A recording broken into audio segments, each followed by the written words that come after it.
오늘 우리에게 주신 말씀은 창세기 14장 20절 그리고 여호수아 5장 13절부터 15절까지 말씀입니다. 먼저 찾으셨으면 창세기 14장 20절을 같이 한번 읽도록 하겠습니다. 시작. 너희 대적을 내 손에 붙이신 지극히 높으신 하나님을 찬송할지로다 하매 아브라함이 그 얻은 것에서 10분의 1을 멜기세덱에게 주었더라. 그리고 저는 성경을 찾아야 돼서 여호수아 5장 13절부터 15절 같이 읽겠습니다. 시작. 여호수아가 여리고에 가까이 이르렀을 때에 눈을 들어본즉 한 사람이 칼을 빼어 손에 들고 마주 서 있는지라. 여호수아가 나아가서 그에게 묻되 너는 우리를 위하느냐 우리의 적들을 위하느냐 하니 그가 이르되 아니라 나는 여호와의 군대 장관으로 지금 왔느니라 하는지라. 여호수아가 얼굴을 땅에 대고 엎드려 절하고 그에게 이르되 내 주여 종에게 무슨 말씀을 하려 하시나이까. 여호와의 군대 대장이 여호수아에게 이르되 내 발에서 신을 벗으라 내가 선 곳은 거룩하니라 하니 여호수아가 그대로 행하니라. 아멘. 오늘 하나님 나라로 본 창세기 33번째 전쟁과 평화라는 제목으로 목사님 말씀 증거해 주시겠습니다.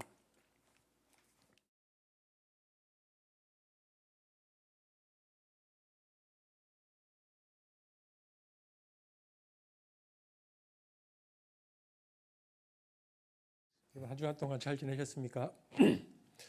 그 교회를 이제 예배를 못 오셔도 영상으로 예배를 또 드리시게 되잖아요.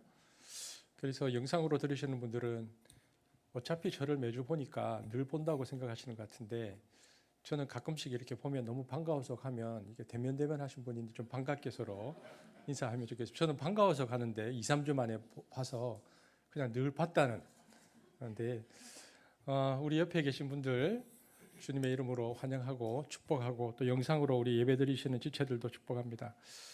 하나님께서 오늘도 예배를 통해서 또 우리에게 말씀하실 것을 기대합니다. 제가 다시 한번 기도하겠습니다.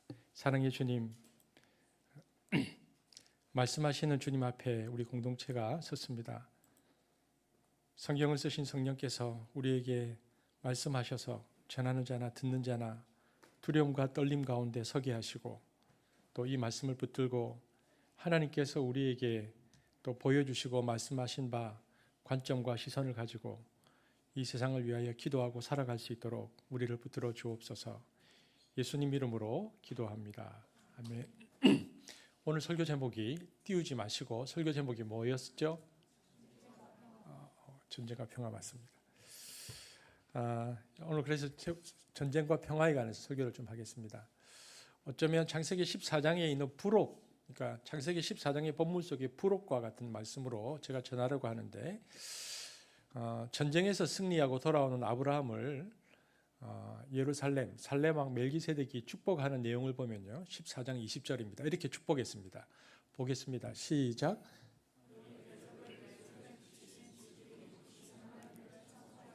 여기에 보니까 멜기세덱이 그돌라오메를 내 손에 붙이신 하나님 이렇게 표현합니다. 너희 손에 붙이셨다. 이 표현은 성경에서 자주 나오는 표현입니다. 이것은 하나님이 전쟁에 개입하시고 함께 하시기로 작정하셨을 때 전쟁 선지자가 계시를 받고 그리고 전쟁을 선포할 때 쓰던 용어입니다. 그래서 전쟁 선지자가 계시를 받은 다음 사람들에게 말하죠. 너희 대적을 우리 손에 붙이셨다. 이렇게 말합니다. 놀라운 것은 아직 전쟁이 시작되지도 않았는데 여호수아와 같은 전쟁 선지자가 신탁 예언이 떨어지면 붙이셨다 이렇게 말합니다. 과거형으로 말해버립니다. 전쟁하기도 전에. 그렇다면 앞에 일어날 일을 과거형으로 미리 말하는 경우는 어떤 경우입니까? 성경에 보면 히브리 언어에서 이루어질 예언이 너무 확실할 때는 과거형으로 말해버립니다. 그러니까 전쟁 선지자가 전쟁하기 전에 이미 우리는 승리했다 이렇게 말하면 있던 군사들이 와 하고 아멘이라고 대답하고 전쟁에 나가는 겁니다. 그러면 그 전쟁에 신이 개입하면 무슨 일이 일어납니까? 하나님께서 전쟁에 개입하시면 적들의 사기와 전투력이 완전히 무력화됩니다. 성경은 이 상태를 적들의 마음이 물처럼 녹았다 이렇게 표현합니다. 여호수아서 5장 1절을 한번 읽어볼까요? 시작. 요단 서쪽의 아모리 사람의 모든 왕들과 해변에 가나안 사람의 모든 왕들이 여호와께서 요단물을 이스라엘 자손들 앞에서 말리시고 우리를 건너게 하셨음을 듣고 마음이 녹았고 이스라엘 자손들 때문에 정신이 잃었더라. 신이 개입하니까 적의 마음이 물처럼 녹아버립니다. 적들이 공포에 사로잡히죠. 칼 들고 싸울 용기가 나지 않는 것입니다. 무력하고 공포에 눌리고 있는 상태가 되어버립니다. 그러니까 하나님이 임재하셨을 때 신적 공포가 적들 속에 임하는 겁니다. 기드온이 미디안 군대를 칠 때도 마찬가지였습니다. 항아리를 깨뜨리고 횃불을 들고 기드온의 칼이여라고 외치자 미디안 군대가 집단적 패닉에 빠져서 칼 들고 서로를 죽였다라고 사사기 7장에 나오고 있습니다. 제정신이 아닌 겁니다. 전쟁할 때에 적들이 갑자기 공포에 사로잡혀서 전의를 상실하고 싸울 의욕을 완전히 상실해 버립니다. 그래서 성경에 보니까 오늘 창세기에 바로 그 일이 그돌라오메 대군에게 아브라함 가병 318명이 들어 작섰을 때 일어났다. 그래서 318명밖에 되지 않았지만 그 엄청난 대군이 신의 개입으로 인해서 정신없이 공포에 사로잡혀서 도망갔다. 이렇게 성경이 말하고 있는 것입니다. 여러분, 이처럼요, 구약 성경을 읽어보면 특별히 전쟁 이야기가 많습니다. 구약 성경에는. 그것들을 읽으면서 우리는 하나님은 도대체 우리에게 무슨 메시지를 주시는지를 볼 줄 알아야 성경을 이해할 수 있습니다. 여러분, 그렇다면 구약 성경에 전쟁이 굉장히 많이 나오는데 구약 성경에서 나오는 전쟁을 뭐라고 부르는가 용어가 있습니다. 그 전쟁을 여호와의 전쟁이라고 부릅니다. 여호와의 전쟁. 그럼 여러분, 여호와의 전쟁이라는 이 단어가 어디에서 나왔는가? 민수기 21장 14절에 나옵니다. 한번 읽어보겠습니다. 시작. 이러므로 여호와의 전쟁기에 일렀으되 모세가 글을 쓰는데 창세기, 출애굽기, 레위기, 민수기, 모세가 모세오경을 쓰는데 모세오경 쓸 때 민수기에 이런 글씨가 나옵니다. 이러므로 여호와의 전쟁기에 일렀으되라고 모세가 글을 씁니다. 구약학자들은 모세가 모세오경을 기록할 당시에 이스라엘 공동체 안에서 출애굽하면서 겪은 수많은 전쟁에 관하여 하나님이 계시하시고 기획하신 것들을 깨달아서 기록해 놓은 기록물들이 있었는데 그 중에 하나가 여호와의 전쟁기라는 책이 있었다는 것입니다.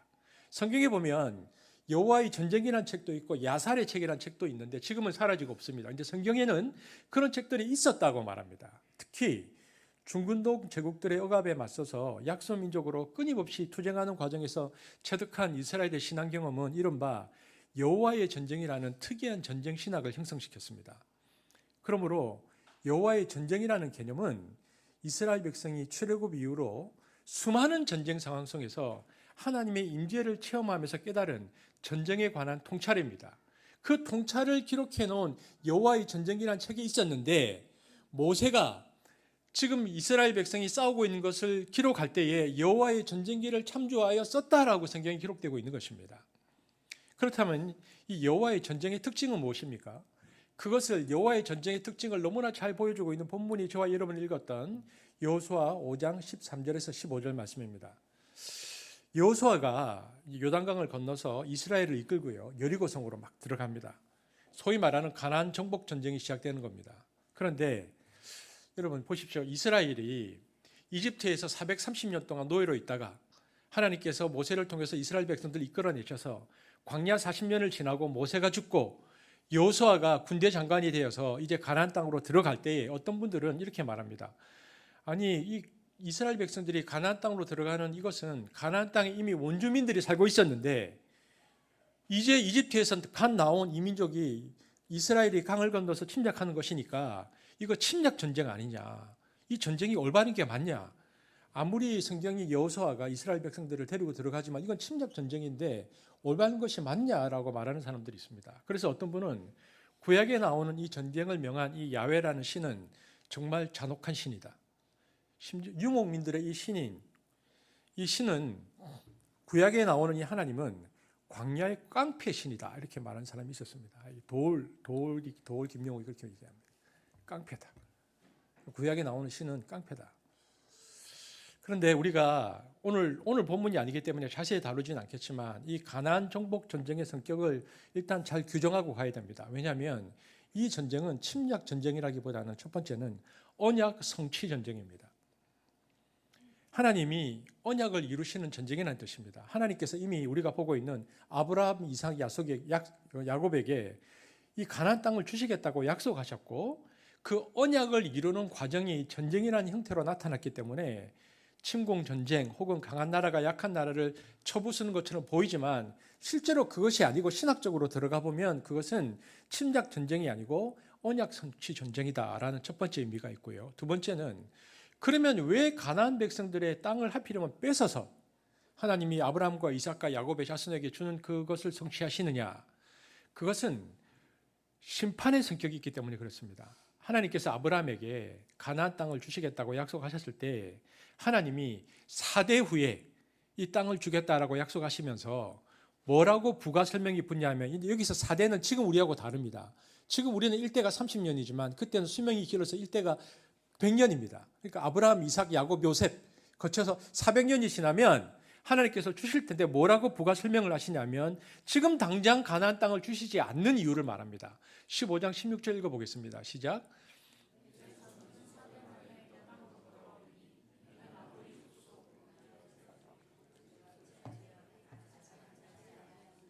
여기 저 가로 안에 들어있는 가나안에 사는 7족속은 성경에 없습니다. 아모리 족속. 그러니까 아모리 족속을 말하면서 가나안에 살아가는 7족속의 죄악이 가득 차면 너희들이 그 땅에 들어갈 수 있다고 말씀하셨습니다. 그러니까 지금 너희들이 왜 그 가나안 땅에 못 들어가는지 아느냐 아브라함? 그들의 죄악이 꽉 차지 않았기 때문이야 라고 얘기합니다. 지금 그들은 아직 심판받을 상태가 아니야. 그러므로 내가 아무리 너에게 약속했어도 그 땅을 지금 줄 수 없어 하나님 말씀하십니다. 그러면 그로부터 400년이 지났습니다. 이스라엘이 430년 동안 이집트의 노예로 있다가 나왔습니다. 그러면 430년이 지난 다음에는 가나안 땅에 무슨 일이 있었는가? 여호수아와 함께 이제 이스라엘이 가나안 땅에 들어갈 때는 가나안 족속의 그 죄악이 마치 노아 홍수가 일어났을 때 죄악이 세상에 관영했다고 말했던 것처럼 가나안 족속의 죄악이 가득 찼다는 것입니다. 그때는 그래서 하나님께서 이스라엘을 도구로 삼으셔서 그들을 심판하시는 전쟁을 벌인다는 겁니다. 그래서 그 전쟁은 침략 전쟁이 아니고 하나님의 정의에 실은 전쟁이다라고 보는 것입니다. 그러므로 이스라엘 백성의 입장에서는 언약의 실현이고 구원하시는 하나님의 역사를 체험하는 전쟁이고요. 가나안 족속의 입장에서는 심판의 전쟁이고 멸망하는 전쟁입니다. 이렇게 한 전쟁에 양면성이 있는 것입니다. 이 두 가지, 그러니까 사랑과 정의, 그리고 구원과 심판이 맞물려서 톱니바퀴처럼 돌아가는 하나님의 통치의 방식이 전쟁이라는 형식으로 드러나는 거죠. 그래서 거기에 여호와의 전쟁이 나타나는 것입니다. 그래서 가나안 정복 전쟁을 단순히 침략 전쟁이라는 관점에서 보는 것이 아니고 여호와의 전쟁의 성격을 명료하게 구분하고 이해하는 것이 좋습니다. 성경에 나와 있는 여호와의 전쟁은 어떤 것인가? 여러분 지금 그래서 여호수아가 지금 가나안 정복 전쟁을 하러 가나안 땅으로 들어왔습니다. 그런데 제일 먼저 공격해야 될 곳이 여리고성이었는데 여리고성은 굉장히 강하고 견고한 성이었습니다. 그래서 그 여리고성에 가까이 막 하고 있는데 여호수아의 갑자기 영적 눈이 확 열립니다. 그러자 무엇이 보였느냐? 한 사람이 칼을 빼어 손에 들고 딱 서 있는 겁니다. 그 앞에서. 여호수아 5장 13절입니다. 함께 보겠습니다. 시작.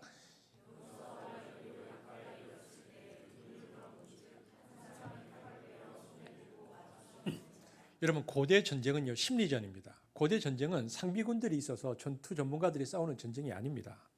전쟁한다고 모였지만 다 농사꾼들이고 무기도 별로 없습니다. 삼국지 봐도 그래요. 몇십만 끌어모아도 다 농사꾼입니다.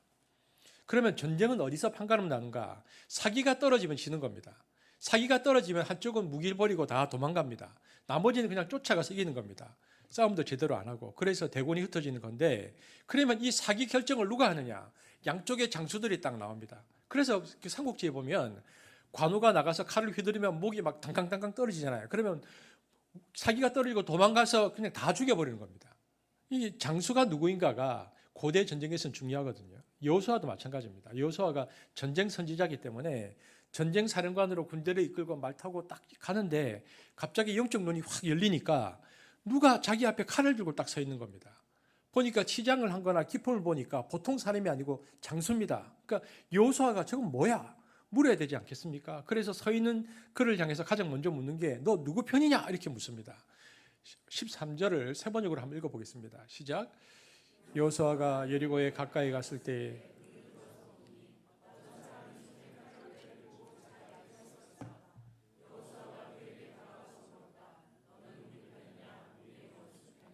성경은 이 서 있는 사람을 누구라고 말하느냐? 14절 한번 읽어보겠습니다. 14절입니다. 시작.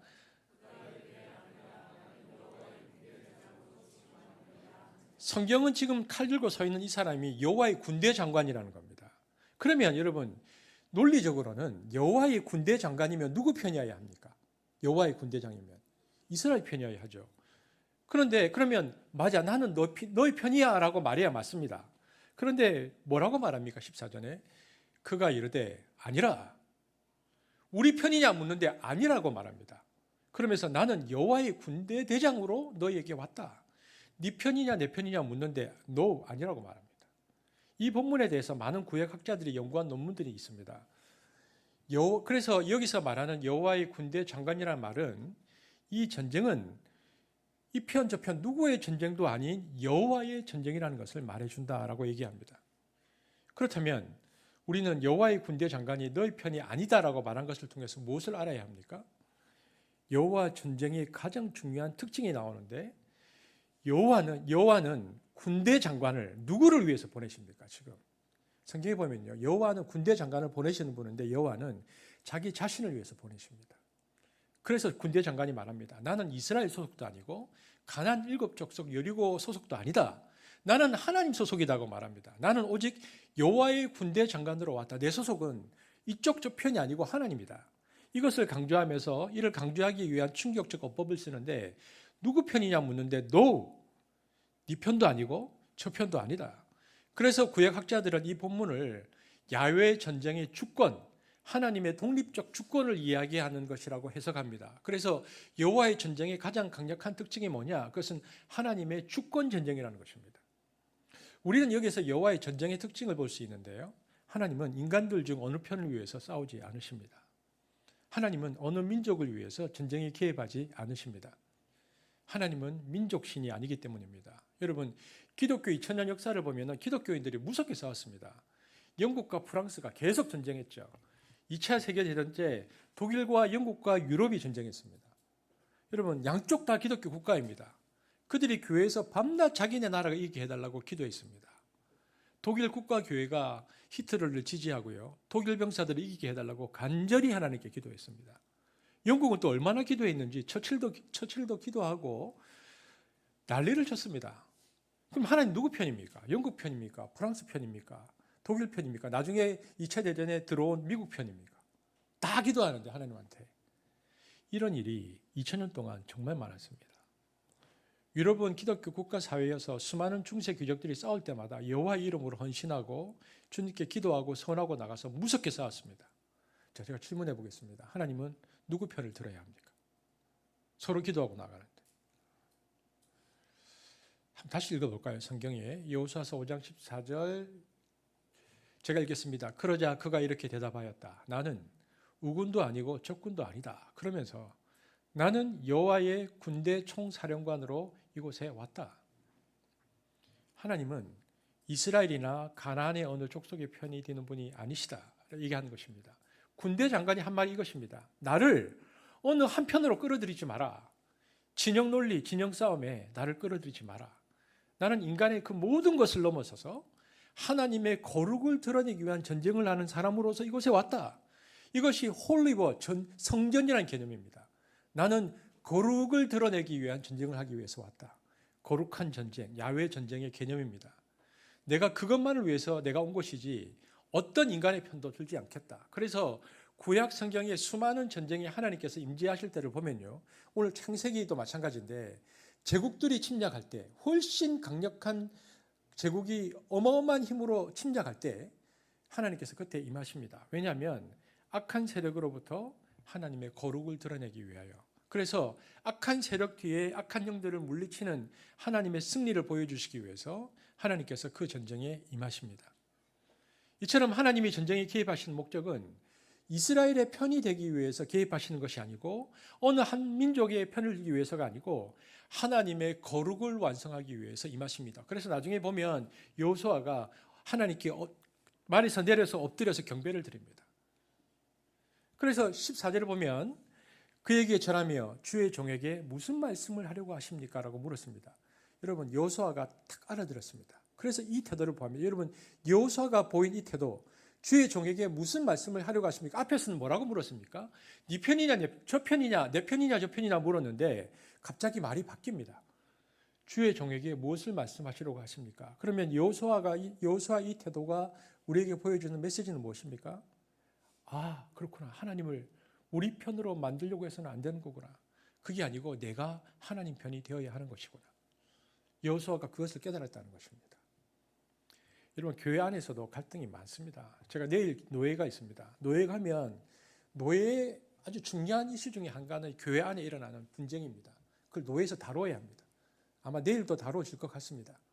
여러분 교회 안에서 다툼이 있거든요. 그런데 교회 안에서 다툼이 일어나요. 그런데 양쪽에서 다투는데 한쪽이 신앙이 과잉이 되는 거예요. 그러면 어떻게 됩니까?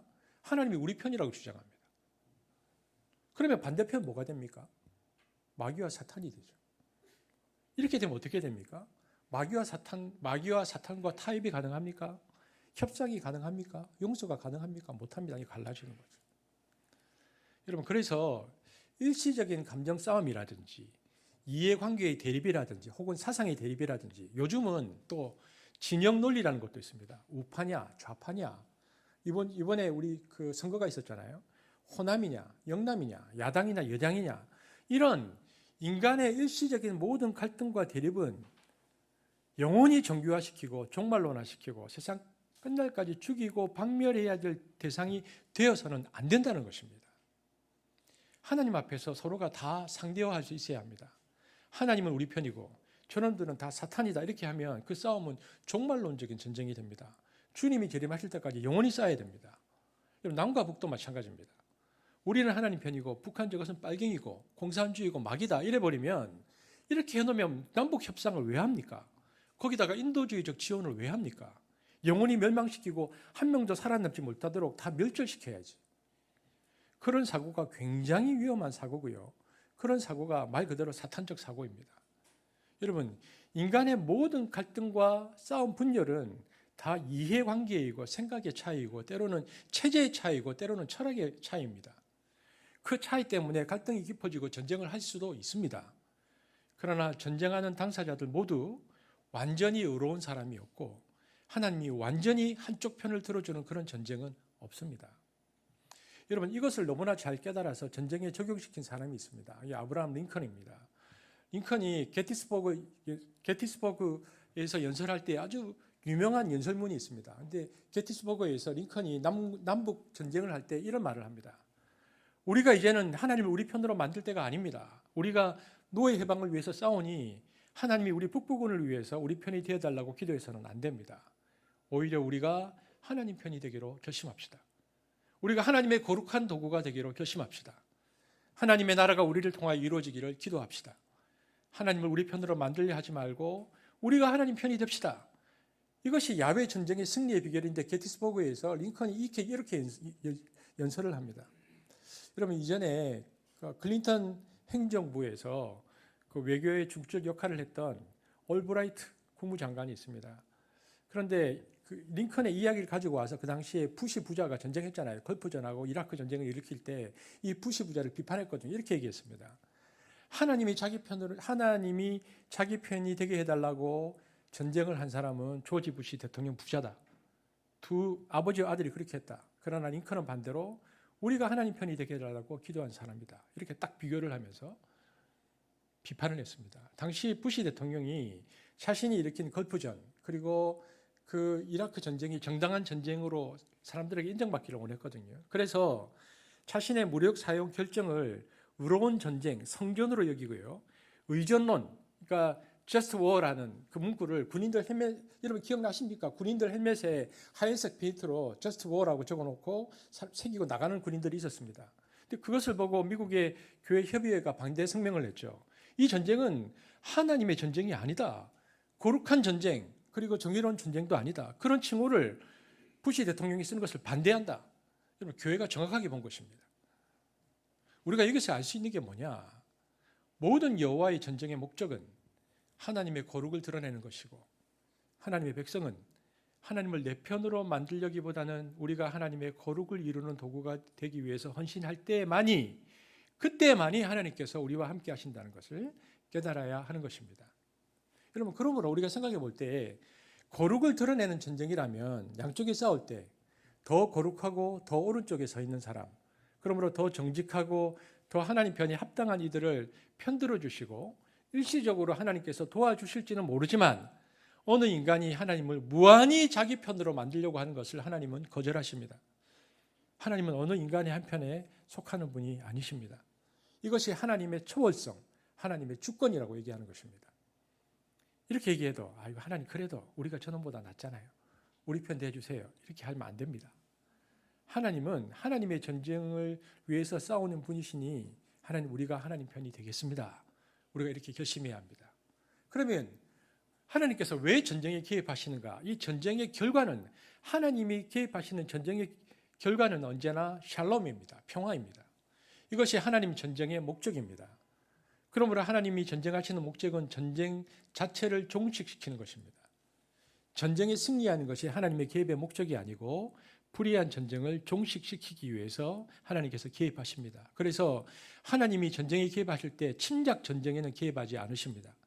언제나 항상 방어 전쟁에 개입하시는데, 아수르, 바벨론, 이집트 주변의 강대국이 먼저 전쟁을 시작하면 이스라엘이 너무나 고통받고 힘들어할 때 하나님이 임재하셔서 악한 적들을 물리치시고 전쟁을 종식시키시고 그 땅에 샬롬을, 평화를 줍니다. 이처럼 여호와의 전쟁의 목적은 샬롬이고 전쟁 자체의 종식이라는 것을 우리가 알아야 합니다. 이것이 구약 야훼 전쟁에 관한 신학적 개념입니다.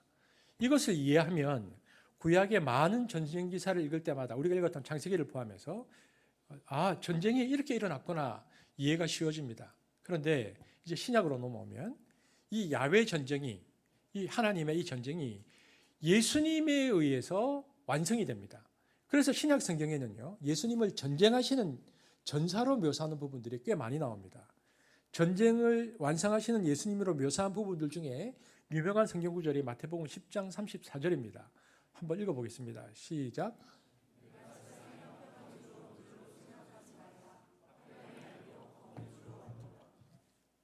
내가 지금 너희들이 생각하는 화평을 주러 온 게 아니고 전쟁하러 왔다, 이렇게 말씀하십니다. 근데 예수님께서 여기서 말하는 화평은 거짓 화평입니다. 내가 세상에 거짓 평화를 주러 온 줄로 생각하지 마라. 거짓 평화가 아니고 검을 주러 왔다. 진짜 평화가 뭔지를 말해주기 위해 그렇게 예수님께서 말씀하신 것이죠. 여기 보면 다시 한번 띄워주실래요? 그 본문. 그렇죠. 여러분, 예수님 당시에 예수님께서 여기서 말하는 화평은 거짓 평화인데, 예수님 당시에 거짓 평화가 많았습니다. 로마의 평화가 그랬습니다. 당시 로마의 평화는 세계를 지배하는 평화였습니다. 이것은 힘 있는 사람들의 평화입니다. 이 평화는 로마인들에게는 평화이지만 로마의 지배를 받고 있는 식민지 백성들에게는 평화가 아닙니다. 거기에는 고통과 억압과 고뇌가 있었습니다. 세계 역사에서 말하는 평화는 사실 모두 이러합니다. 그 평화는 항상 힘을 바탕으로 하는 평화입니다. 강자의 평화요, 지배자의 평화고 군사력에 의한 평화입니다. 힘을 가진 사람이 힘을 가지고 완전히 정복했을 때, 저항할 세력이 그래서 완전히 사라졌을 때 평화가 온다. 사람들은 그렇게 생각합니다. 이것이 사람의 평화이고 인간의 평화이고 제국의 평화입니다. 그래서 그 평화에는 항상 그늘이 있습니다. 거기에는 억눌림이 있고 고통받는 사람들이 있고 짓밟힌 사람들의 고뇌가 있고 신음이 있습니다. 제국의 영광과 더불어서 제국의 변방에서는 그래서 신음과 고통이 끊이지 않습니다. 그러므로 로마의 평화는 진정한 평화가 아니라는 겁니다. 예수님은 너희들이 말하고 있는 그 평화, 로마의 평화는 거짓 평화다라고 말씀하십니다. 예수님 당시에 존재했던 또 다른 거짓 평화는 사내들인 평화입니다. 로마의 평화를 팔레스타인에 구현시키는 데 있어서 사내들인 식민지 의회는 아주 중요한 순기능을 했습니다. 예루살렘을 중심으로 한 성전 지배 체제인 사두개파와 각 지방의 회당 지배 체제인 바리새파가 연합해서 사내들인 의회를, 공의회를 구성하고요, 로마의 통치를 받아들여서 로마의 통치를 팔레스타인 땅에 이착륙시키는 역할을 그들이 했습니다. 따라서 사내들인 평화도 강자의 지배에 편입된 평화입니다. 그 당시의 기득권 세력들을 온전히 유지시키는 것, 이것이 그 당시의 평화였습니다. 예수님은 나는 지금 너희들이 누리고 있는 로마의 평화, 사내들의 평화, 그런 거짓 평화를 주려고 온 것이 아니다라고 말씀하시면서 예수의 평화는 다르다고 말씀하시는데 뭐라고 말씀하십니까? 10장 34절 다시 읽어보겠습니다. 시작. 내가 세상에 화평을 주러 온 줄로 생각하지 마라. 화평이 아니요 검을 주러 왔다. 로마의 평화나 사내들인 평화가 아니고 그런 힘에 의한 거짓 평화가 아니고 나는 진짜 평화가 뭔지 너에게 말해주러 왔다라고 얘기합니다. 이 검은 사람을 죽이는 폭력의 검이 아니라 사랑의 검입니다. 거짓 평화인 악과 죄악을 끊어버리는 사랑의 검을 주러 왔다 말씀하시는 것입니다. 그럼 이것을 어디에서 이루십니까? 이 전쟁을 어디에서 하십니까? 십자가상에서 이 전쟁을 하십니다. 예수님이 십자가상에서 마지막 하신 말씀이 있습니다. 요한복음 19장 30절입니다. 읽겠습니다. 시작.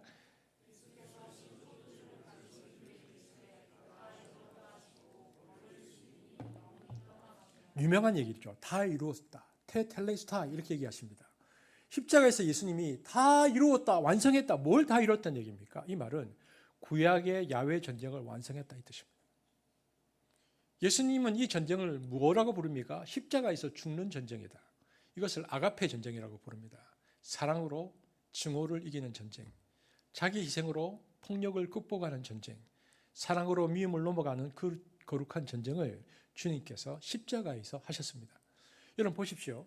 예수님 당시에 로마가 있고 사내들이 있었는데 예수님 당시만 생각해도 항상 인간이 존재하는 그 시대에는 그것이 로마이든 사내들이든 지배 폭력이 있습니다.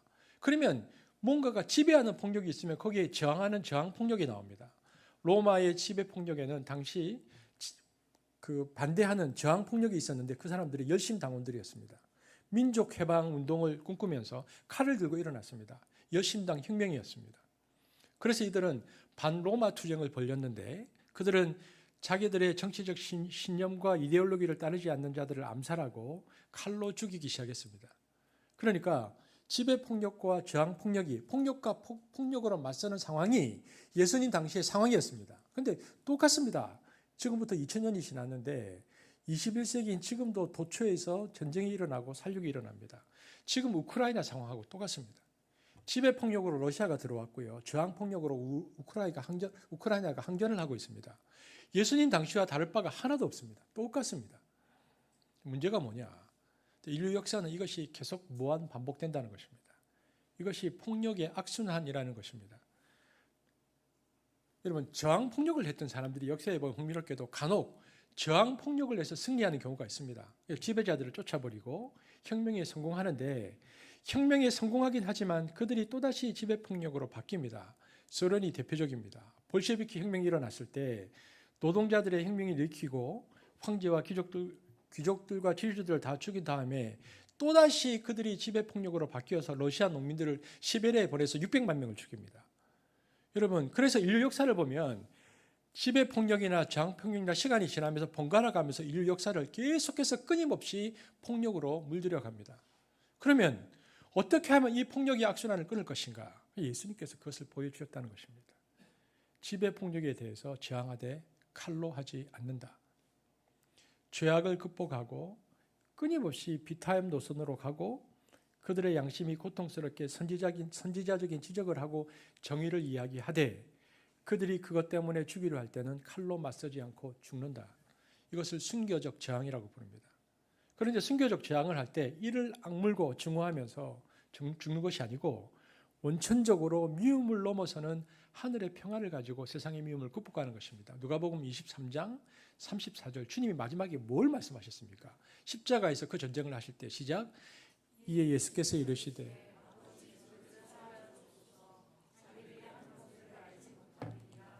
주님이 마지막에 뭘 하셨습니까? 내가 이를 악물고 이걸 넘어간다고 하신 게 아니고 용서하셨습니다. 증오를 이기는 길은 다른 증오로 이기는 것이 아니다. 증오를 원천적으로 봉쇄하려면 용서와 사랑밖에 없다. 이렇게 말씀하신 것입니다. 주님은 인류 역사에 반복되는 폭력을 끊는 길은 폭력의 불의를 드러내고 지적하고 저항하셨지만 마지막은 폭력 자체를 원천적으로 무너뜨리기 위해서는 아가페로 가야 하는 것이라는 것을 십자가에서 드러내셨습니다. 아가페 사랑으로 폭력에 맞서셨고요. 그래서 증오와 죽음을 이기고 사랑과 부활로 승리하신 것입니다. 이것이 십자가의 승리입니다. 하나님의 승리입니다. 구약의 야훼 전쟁의 승리이고 십자가에서 예수님께서는 그것을 이루셨고 그것을 거룩한 전쟁이라고 합니다. 여러분 신약 성경에서 예수님께서 이 전쟁을 또 완성하러 오신 분이라는 또 다른 성경 부분이 있습니다. 요한계시록에 나오는데 예수님께서 죽었다가 부활하신 모습이 상징적으로 그리는데 예수님은 이렇게 그립니다. 요한계시록 1장 13절에서 16절 함께 읽겠습니다. 시작.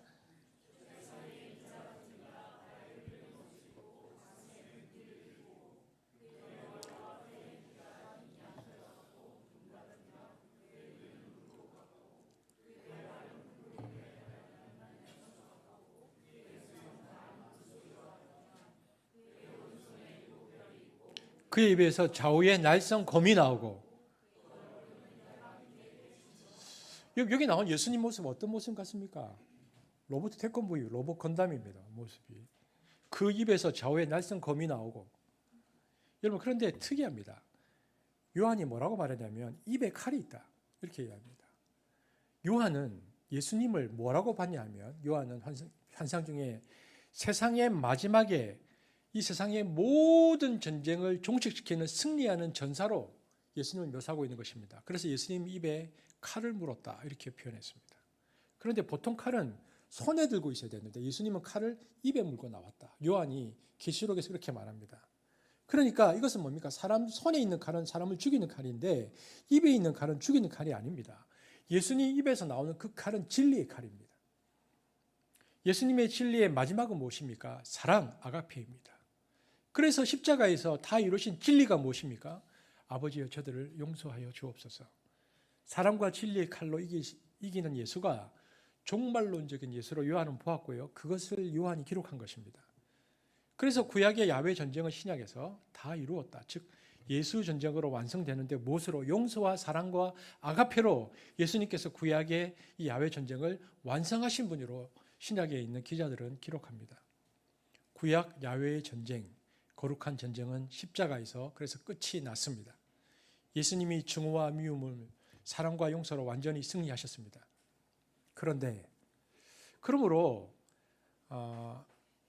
아가페 사랑으로 이 전쟁이 완성되고 부활하심으로 전쟁이 끝났기 때문에 오늘 우리가 살아가는 21세기 우리가 살아가는 이 21세기는 현실적인 군사력을 매개로 한 전쟁에 신약시대에는 더 이상 하나님이 개입하지 않으십니다.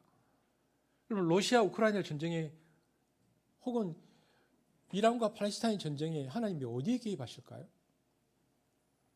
여러분 이미 신약 성경에 보면 십자가에서 예수님은 전쟁을 끝내셨습니다. 예수님에 의해서 그 전쟁은 끝났습니다. 이것은 굉장히 중요한 개념입니다. 전쟁은 하나님이 개입하시는 전쟁은 더 이상 없습니다. 끝났습니다. 그런데도 역사 속에서 하나님을 자기 편으로 계속 끌어들여서 홀리워 성전이라는 이름으로 전쟁했던 사례들이 굉장히 많은데 그중에 가장 대표적인 것이 십자군 전쟁입니다. 십자군 전쟁은 예수님의 이 고고한 사랑의 정신을 악마적인 증오로 전파할 수 있다고 착각했던 전쟁입니다. 이것은 비극이고 예수 그리스도에 대한 최대의 모욕입니다. 우리가 분명히 알아야 하는 것은 구약의 여호와의 전쟁이나 예수 그리스도의 거룩한 전쟁, 영적 전쟁은 십자가에서 이미 끝났습니다. 완성되었다는 것을 알아야 합니다. 그러므로 신약시대에 남아있는 전쟁은 하나밖에 없습니다. 뭘까요? 현실 전쟁이 아니고 이미 예수님께서 십자가에 끝내신 그 전쟁을 이어받아서 오직 사랑의 전쟁만 남아있습니다. 원수를 사랑하고 미움과 증오를 용서로 이겨나가는 아가페의 싸움만 우리에게 남아있는 것입니다. 그러므로 어떤 전쟁도 예수의 이름으로 정당화될 수 없습니다. 이것이 우리 기독교의 신학입니다. 이것이 전쟁 신학입니다. 여기 계시는 남자분들 다 군대 갔다 왔죠. 대한민국은 희한한 나라입니다. 그 무기 소지가 안 되잖아요. 대한민국은. 그런데 모든 남자가 총을 쏠 줄 아는 이게 아무나 줘도 총을 쏠 줄 압니다. 아마 다 주시면 총 잘 쏘실걸요. 그런데 여러분 군대 가잖아요. 군대 가는 목적이 뭡니까? 군대의 목적은 기본적으로 군대의 목적은 나라를 지키고 싸우는 겁니다. 그렇다면 크리스찬 군인이면 역할이 뭘까요? 저는 총을 쏠 줄 모릅니다. 현역인데. 왜냐하면 저는 총이 없었습니다. 저는 15,000명, 그러니까 이제 사단이 있는데 딱 한 명 총을 안 줍니다. 저는 군종병이어서 제게 총을 안 줍니다. 그래서 제가 그때도 그랬어요. 그럼 전쟁 나면 나보고 죽으란 얘기냐? 저만 총이 없습니다. 저는 아예 총을 처음부터 저에게 제 총이 지급이 안 됩니다. 그래서 가끔씩 그 무슨 훈련 기간 되면 얼른 뛰어가고 그 총 빌려가지고 사진 찍고 그랬습니다. 그래 예비군 훈련 갔을 때 제가 총을 쏠 줄을 몰라가지고 그래가지고 이게 분명히 총을 쐈는데 세 발을 쐈는데 옆에 있는 사람들이 6발 맞고 막 그러더라고요. 옆에 가고 쏘고 막 그래요. 이 총을 쏴본 적이 없으니까 저는 훈련소 때 외에는. 그럼 제가 크리스찬 군인으로 군정병으로 저는 생활을 했는데 크리스찬 군인의 목적은 일반 군인과 다릅니다. 일반 군인은 나라를 지키는 거지만 크리스찬 군인들은 적들을 괴멸하고 승리하는 것이 목적이 아니고 전쟁 자체를 막는 것입니다. 이거 전쟁 억지력이라고 하는 것인데 평화를 만드는 힘, 평화를 지키는 힘 이것이 군인의 크리스찬 군대의 존재 목적입니다. 그래서 세상 군인은 적을 이기는 게 목적이지만 하나님의 군인은 전쟁 자체가 일어나지 않도록 아예 원수의 전쟁 의지를 미리 취합하고 꺾어서 평화를 만들고 유지하는 것 이것이 그리스도인의 군인의 길입니다. 궁극적인 목적은 전쟁 종식 자체입니다. 군대가 있는 이유는 여러분 이렇게 이 전쟁 자체의 한계를 너무나 잘 안 평화의 지도자들이 역사상에 많이 있었습니다. 전쟁으로는 평화가 일어나지 않는다. 그 중에 제가 지난주에는 혹시 남아공의 한 분을 소개했었는데 누군지 기억나십니까? 제가 지난주에 남아공에서 누구였죠? 아파르헤이트를 끝냈던 사람, 클레르크라는 사람을 소개했는데 오늘도 한 사람을 소개하겠습니다. 전쟁으로는 평화가 오지 않는다. 이 사람입니다. 이 사람 이자크 빈 라빈이라는 사람입니다. 원래 이 라빈은요. 군인이 되었던 사람이 아니고 키부츠에서 농부 전문가로 훈련을 받고 살고 있었습니다. 그러다가 2차 세계대전 중에 유럽이 독일과 전쟁이 일어나는데 영국이 이스라엘 사람들에게 우리 편이 되어서 독일하고 싸워주면 너희 나라 독립시켜주겠다 이렇게 약속을 합니다. 그래서 이스라엘 민병대 팔마스가 영국과 협력해서 독일과 싸웁니다. 그때 이자크 라빈도 처음에는 농사꾼으로 자랐지만 나중에는 군인이 되고 팔마스 부대의 부대장까지 됩니다. 그리고 영국이 승리하고 해방을 맞이합니다. 그런데 영국이 약속을 잘 안 지키는 겁니다. 전쟁에 이겼는데도. 그래서 팔마스 지도자들은 영국하고도 싸우고 주변의 팔레스타인 사람들과 싸우면서 계속 독립 이야기를 하는데 그 독립 이야기 다루는 유명한 영화가 있습니다. 엑소더스라고. 혹시 여러분이 찾아보시면 이 영화 재밌습니다. 영광의 탈출이라는 이야기가 있습니다. 여기 보면 딱 그 당시의 상황을 다루고 있습니다. 이게 그 당시 팔마스 민병대 대장을 이제 이자크 라빈이 하는데 영국이 결국은 이스라엘 독립을 허락해 줍니다. 근데 이스라엘 독립이 허락되고 나니까 주변의 아랍국들이 난리가 나는 겁니다. 특별히 팔레스타인 사람들이 2000년 동안 우리가 여기서 살고 있었는데 갑자기 2000년 전 멸망한 이스라엘 백성이 나타나서 영국군의 지원을 받아서 이스라엘 나라를 독립하려고 하니까 우리 보고 나가라고 하는 말이냐 말이 안 된다 그러면서 전쟁이 일어났습니다. 그래서 팔레스타인 사람들과 유대인들 간의 전쟁이 일어나야 하는데 이 전쟁이 확전됩니다. 왜냐하면 주변의 모든 중동 국가들이 지원을 합니다. 이집트, 요르단, 시리아, 레바논 다 참여합니다.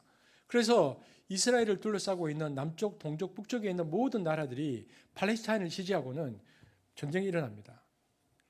그래서 팔레스타인과 이스라엘 전쟁이 아니고 이집트를 중심으로 하는 중동 연합군과의 전쟁이 벌어지는데 이게 1차 중동 전쟁입니다. 근데 너무 신기한 건요. 이 1차 중동 전쟁에서 이스라엘이 이깁니다. 그 수많은 나라들과 싸워서.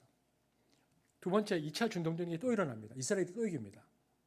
세 번째 3차 중동 전쟁이 일어나 이번에는 6일 만에 이깁니다. 이스라엘이. 이스라엘 승리로 끝납니다. 그때 이스라엘의 총사령관이었던 사람이 이자크 라빈 장군입니다. 그는 그때 거의 세계의 영웅, 이스라엘 영웅으로 등장합니다.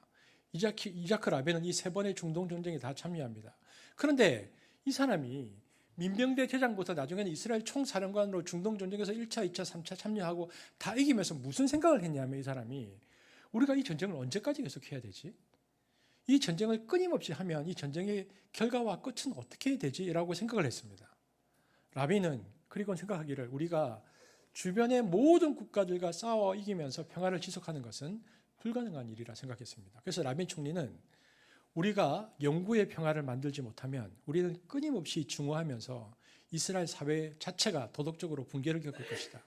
삶의 질이 떨어진 사회, 아주 피곤한 사회가 되어서 결국 우리 사회 전체의 정신건강을 악화시켜 스스로 우리를 붕괴시킬 것이라는 철학적 통찰을 전쟁을 겪으면서 라빈이 하게 됩니다. 그래서 이자크 라빈이 총리가 되고요. 평화 협상을 시도합니다. 레리커처럼.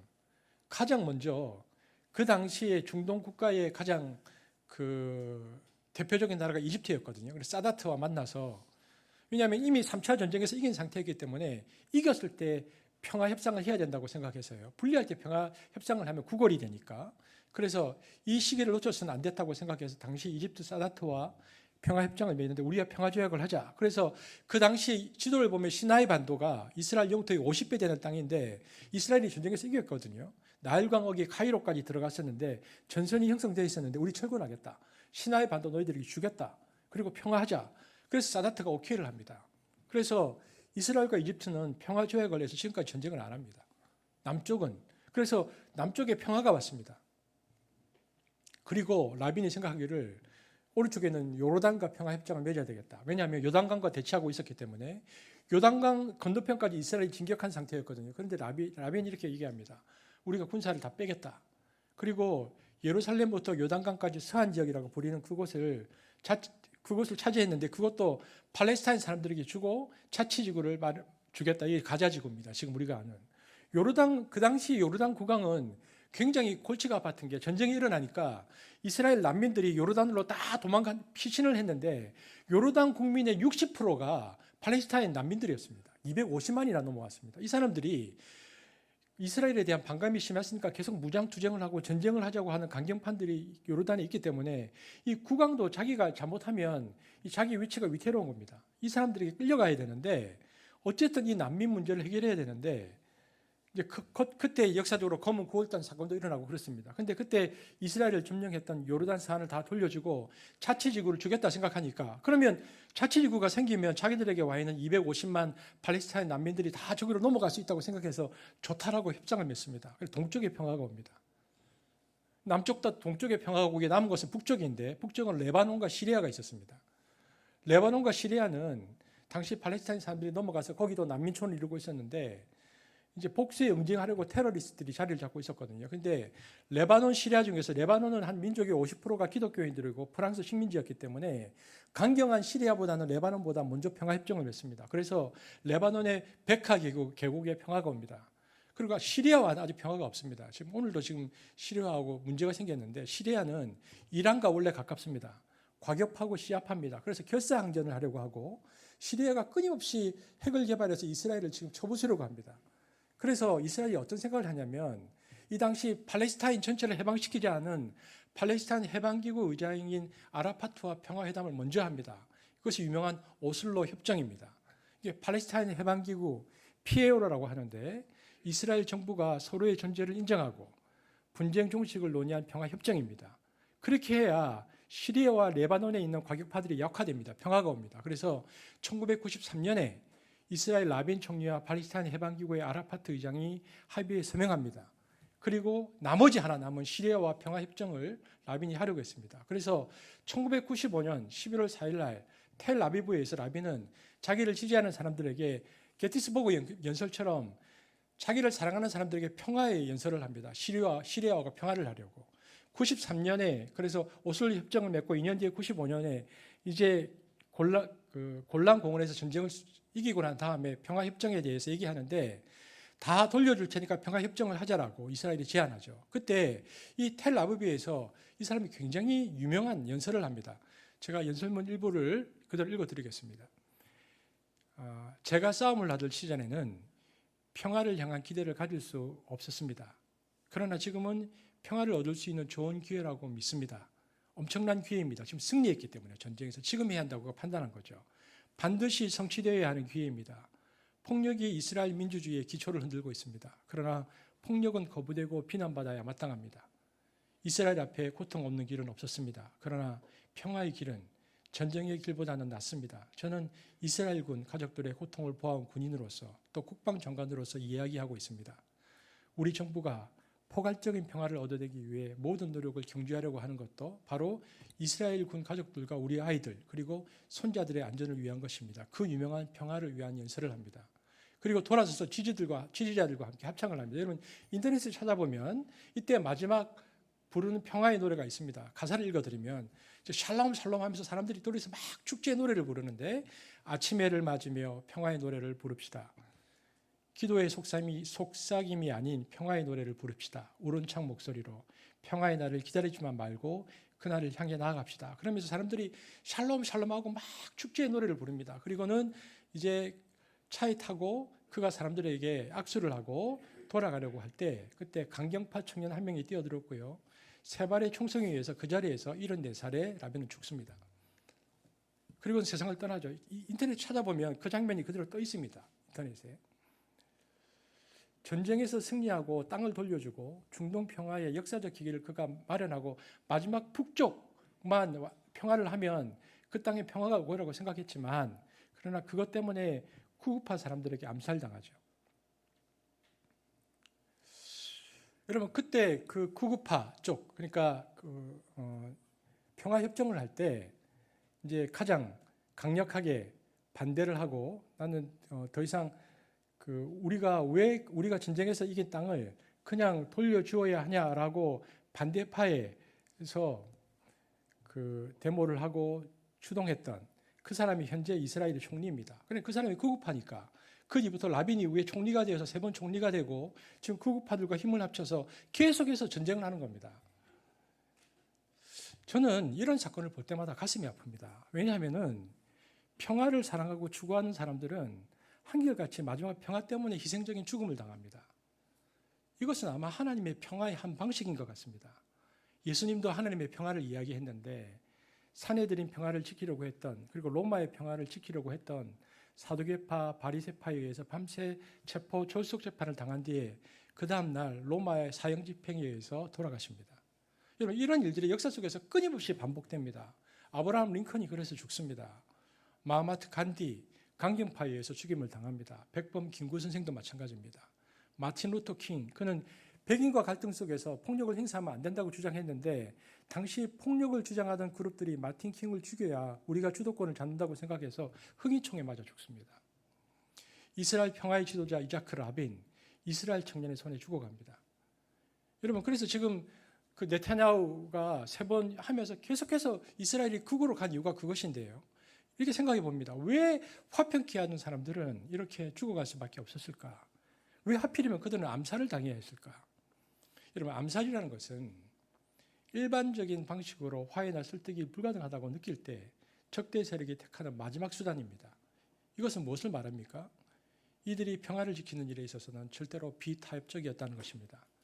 타협하지 않고 끝까지 평화의 길을 추구했기 때문에 적대감과 증오가 있어야지만 이득을 챙기고 기득권을 유지할 수 있는 사람들이 도저히 안 되겠다. 죽이는 수밖에 없다. 그래서 죽이는 겁니다. 우리는 그래서 평화를 만드는 사람들의 운명을 생각합니다. 평화를 위해서 비타협적으로 끝까지 걸어갔던 사람들, 그 사람들은 하나님께서 사용하셨던 사람들입니다. 역사 속에는 이렇게 선한 사람들이 존재했고 하나님이 함께 하심은 이들을 통해서 계속 역사를 이끌어 가십니다. 21세기 한반도로 살아가는 우리들도 이렇게 생각해 봅니다. 교회입니다. 제가 교회 얘기를 하는 것입니다. 교회는 아무리 전쟁과 증오가 강대강으로 맞서는 상황 속에서도 평화를 이야기해야 합니다. 평화를 끊임없이 꿈꿔야 합니다. 평화를 위한 자기 희생의 길을 가야 한다고 외쳐야 합니다. 그런데 교회가 이 특별한 선지자적 예수의 사명을 잊어버리고 정치 지도자들과 똑같이 힘으로 이겨야 한다고 주장하고 그런 입장을 가진 사람을 지지하면 전쟁은 필연입니다. 우크라이나의 비극은 한반도의 비극으로 또 올 것입니다. 우리 손자들과 우리의 자녀들은 부모 세대의 어리석음 때문에 또다시 비극적인 삶을 살게 될 것입니다. 우리는 우리 세대의 전쟁과 증오의 악순환을 끊어야 합니다. 그것은 정부의 역할이 아닙니다. 정부의 역할은 나라를 지키는 겁니다. 정부는 그렇게 할 것입니다. 그러나 교회의 역할은 평화를 만드는 것입니다. 그것이 그리스도인의 역할입니다.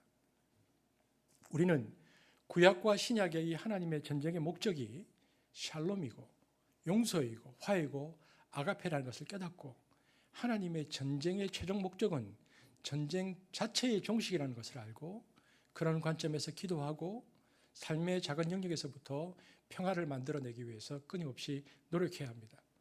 지금 내가 예배를 드리러 오는 이 순간에도 보니까 시리아에 있는 이란 대사관이 폭격이 떨어졌는데 그것을 이스라엘이라고 생각했던 이란이 지금 드론에 20kg 폭탄을 100개를 넘게 실어서 지금 이스라엘을 날렸는데 예배 드리러 오는 그 순간까지 지금 계속 그걸 떨어뜨리고 있더라고요.